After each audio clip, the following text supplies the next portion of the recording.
Good morning, friends. Good morning. I'm so excited to have you guys back here with me again. If you can look around, you see today looks like a celebration, but it isn't a celebration for me. This is a celebration for you. Today is our last day of kindergarten instruction. And friends, it is so bittersweet because not only are we excited that we have made it so far in our educational time together, but we're a little sad because we know that this means that we get to transition to first grade. Because you guys have took in and learned so much, it is now time for you to move on. Friends, today we're going to review what we have learned so far with digraphs. Then after that, we're going to do a special story together and a little celebration to celebrate you and your learning and your journey throughout this time. I'm so proud of the way that all of you have taken this time in stride.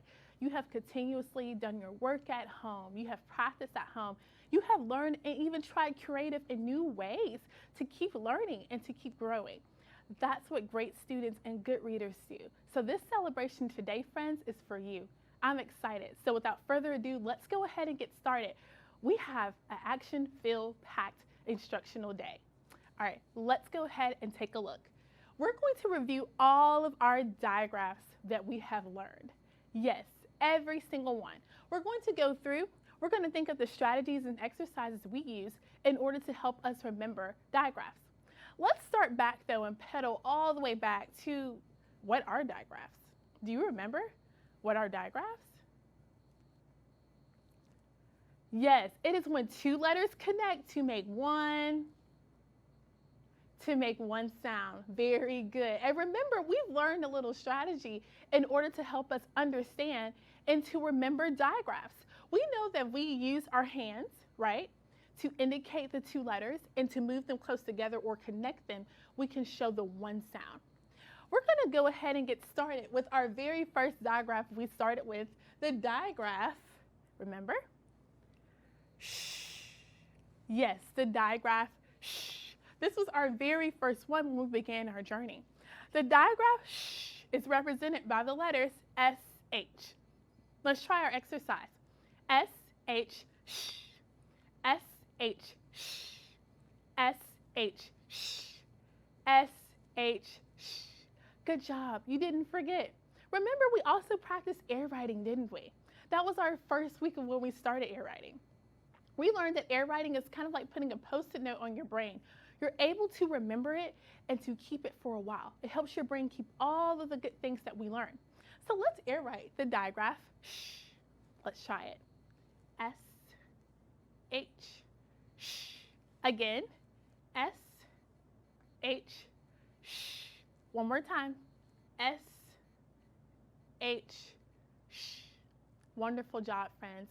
Let's review some of the words we worked with for the digraph. Shh. Repeat after me. We worked with the word sheep, lash, fish, shell, ship, shapes, trash, cash, and bush. Those were a few of the words that we worked on together. Now quickly, friends, before we move on to our next digraph, let's do a little bit of a warm-up. Let's see how do you remember how to connect your letter sounds to the actual letters that we create the digraph and the words with. Remember, connecting sounds to the letters helps create great spellers and writers.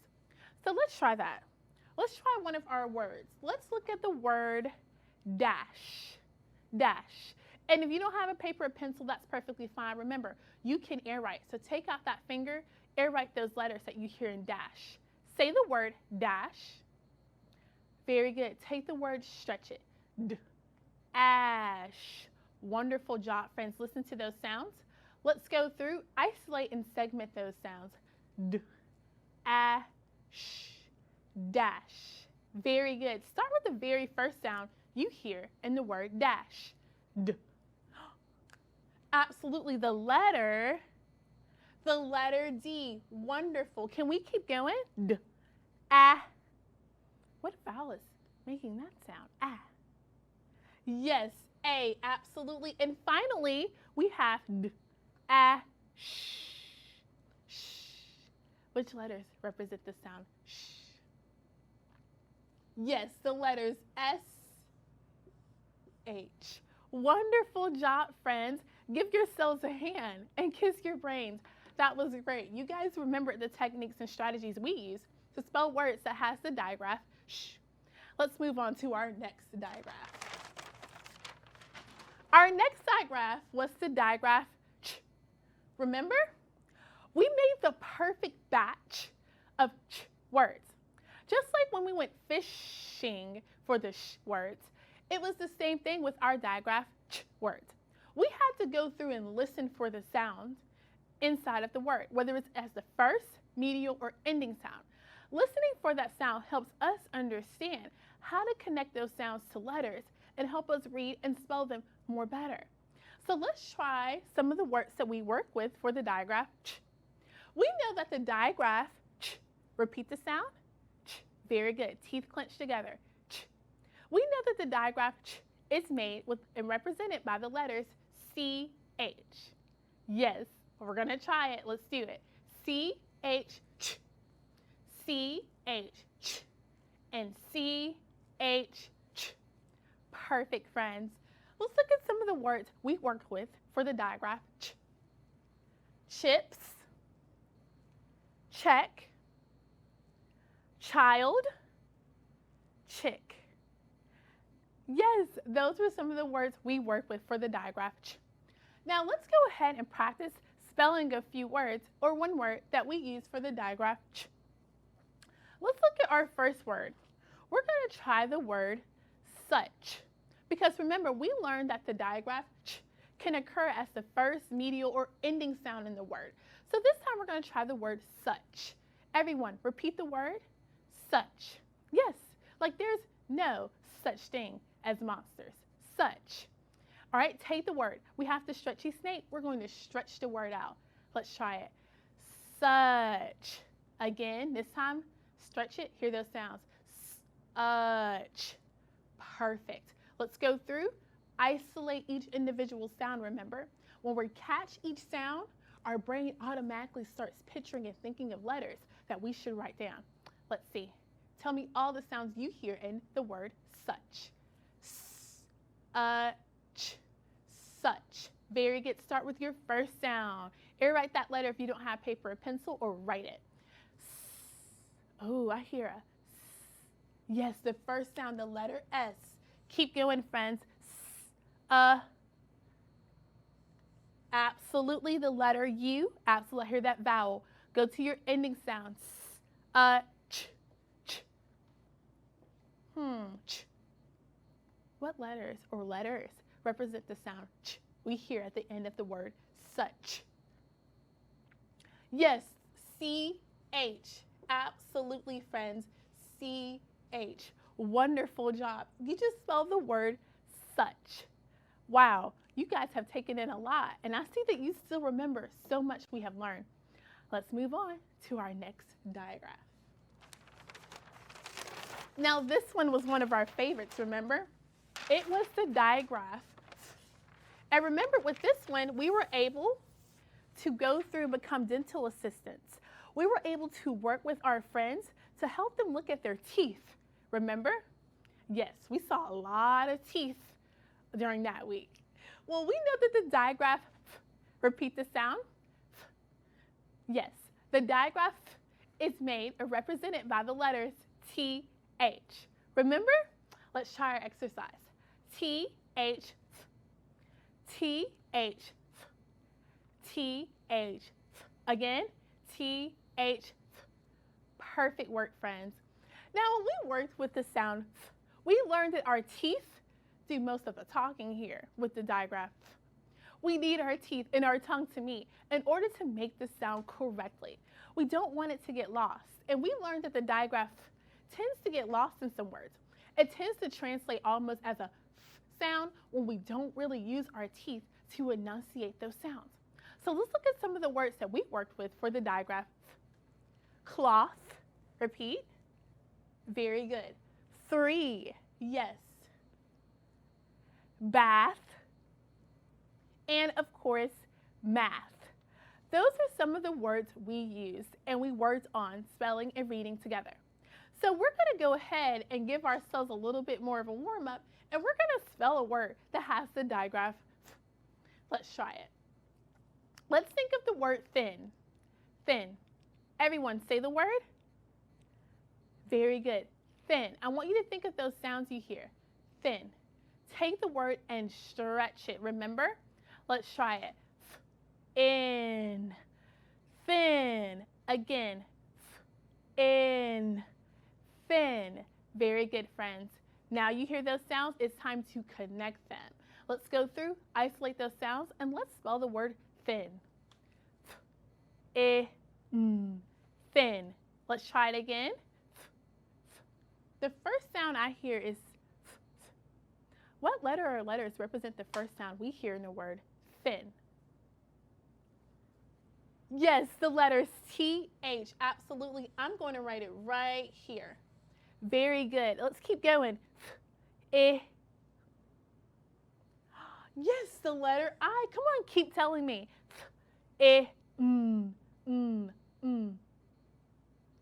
Absolutely, the letter N. Friends, we just spelled the word thin. Very good. And we hear the sound as the first sound in the word thin. Working with the digraphs was fun, wasn't it? We were able to go through, listen for those sounds, and spell them. Friends, you all did a wonderful job as being reading dental assistants, and we had some happy patients that left our room that day. It was great instruction. Let's go ahead and move on to our last and final digraph. Our last digraph we learned about was the digraph. Remember? Yes, yes. Remember how we practiced? Yes. That sound was very particular, wasn't it? We learned some strategies in order to help us understand the digraph sound and the sound that we hear for the singular letter sound for the letter W. In order for us to understand that, we had to go through and listen to a few words, didn't we? We had to hear words like wagon and whale to understand the difference in those sounds. Because sometimes when your brain is used to one letter making a particular sound, it connects to that letter. Remember, the digraph was represented by which letter, friends? Yes, W-H. Let's spell it. W-H. W-H. Again, W-H. Very good. Do you remember the strategy we used to test words that may have the digraph? We had to use two fingers. Let's try it. As we read these words, I want you to have your two fingers up to your mouth, up to your lips. Because we know that when we say any word that has the digraph, we feel a stronger burst of air against our fingers. That strong burst of air helps us understand what letters we should start picturing and we should lay on our papers in order to spell and read them more correctly. So let's go through and let's review some of our words. Whale, wheel, whisk, wheat, whirl, and whistle. Speaking of whistle, we also learned that when we make the sound, our mouth gets into a whistling position. Isn't that neat? Yes. So let's go ahead and we're going to spell a word that has the digraph. Let's think of the word whim. Whim. Everyone, say the word. Very good. Whim. Whim. Take the word, we're going to stretch it. Stretchy snake. Listen to those sounds. Whim. Again. Whim. One more time. Whim. Very good. Now go through, isolate those sounds. Let's hear each individual one. We have to connect it, of course. Whim. Very good. The first time I'm hearing is a strong burst of air. What letter or letters represent the sound we hear at the beginning of the word whim? Yes, W-H, absolutely. And remember, if you have your ear writing on, if you're using that, that is perfect. Keep going. Actually, friends, I'm going to write it right here so we can see it a bit clearer. W-H. Let's keep going. Eh. Yes, I. Ooh, some of you already had it. I see. Eh. Mm. Mm. Yes, the letter M. Absolutely, friends. Everyone, a wonderful job reviewing your digraphs. Not only did we have an amazing journey of being creative and learning together a concept like digraphs, but you guys were able to take all this in, to read these words, to hear the sounds, and to spell them. That's something that good readers do. And as you continue to put items in your toolbox for first grade next year, you're going to continue to find new words that you can use with a lot of these digraphs. Friends, I'm so proud of all of you on your digraph work. Kiss your brains. Great job. Let's go ahead and start with another special treat. Every time or whenever it's at the end of the year, I always love to read my friends a special story. And I consider all of you to be my friends. I love to read this story because not only is it special, but it helps us remember all the special memories we had in kindergarten. Kindergarten is a very special time. Not only do we learn so much and soak in a lot, but we meet so many new friends and we understand and we learn so much about ourselves and we grow. So friends, today our story is titled On the Last Day of Kindergarten. Let's get started. On the last day of kindergarten.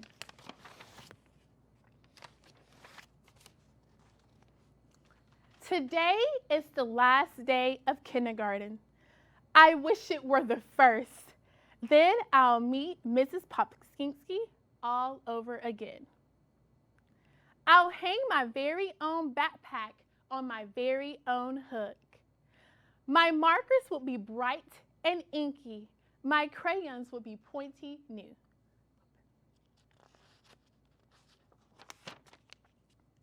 If it was the first day of kindergarten, I'll have so much to look forward to this year. I'll play house or grocery store during creative playtime. I'll dress up as a tiger for the Halloween parade. I'll lose my first tooth biting into Sammy McGregor's birthday cupcakes.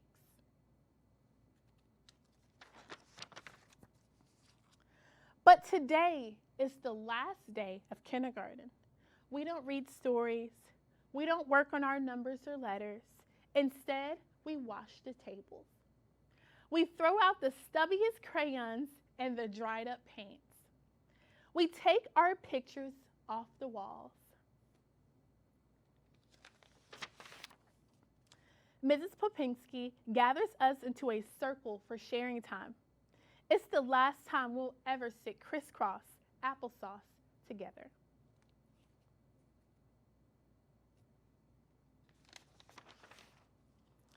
I am so proud of all of you, Mrs. Popinski says. You've learned so much this year, but kindergarten is ending. Summer is beginning. What are your favorite things about summer? Some friends said staying up late, swimming, picnics in the park, running through the sprinkler, eating blue raspberry ice pops on the front steps are things they enjoy in the summer.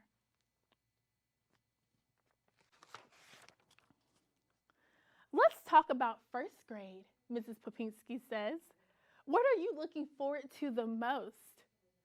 Oh, for first grade, we're looking forward to eating lunch in the cafeteria, field trips, writing stories, recess, playing on the big kids' playground, and making new friends.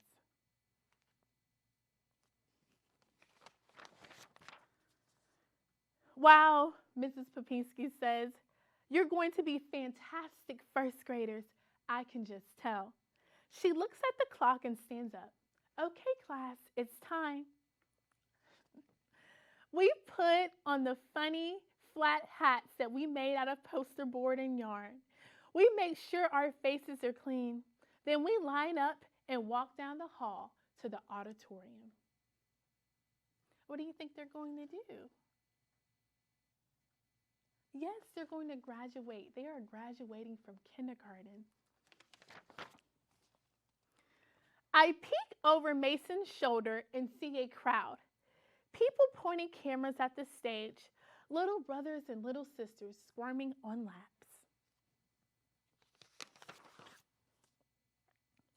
Oh, I see Mommy and Daddy and Grandma and Grandpa and Aunt Dee.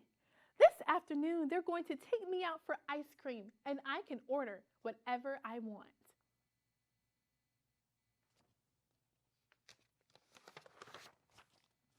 Mr. Meyer starts playing a serious song on the piano. It makes me want to cry. It makes me want to march. It makes me want to stand up straight and tall. And the song they're playing is a graduation song. So it makes them feel proud. This is it. I'm walking onto the stage. Stand up, because you're walking onto the stage. I'm reciting our ABC farewell poem without making any mistakes. I'm singing zippity doo dah and clapping in all the right places. I'm shaking hands with the principal.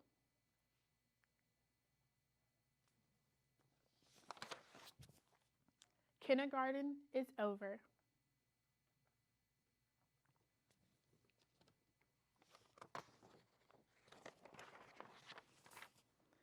I did it. First grade, here I come. And the end. Good job, friends. Stand up and give yourselves a hand. You all have done a wonderful job this year. You should be so proud of yourselves. Kindergarten is such an amazing journey, and just like the friends in our story, they had a chance to stand up straight and tall. So right now, I want all of you to stand up straight and tall. Be proud of yourselves. You guys have done a wonderful job. Friends, so continue to work on everything that you've learned so far. Continue to grow, continue to learn during the summer, and get ready for first grade. It's another exciting adventure, and you have more than enough now to go there and succeed. I'm so proud of all of my friends. You guys have done a wonderful job. Keep up the good work, and I will see you around hopefully soon. Good job, first graders. Have a good summer.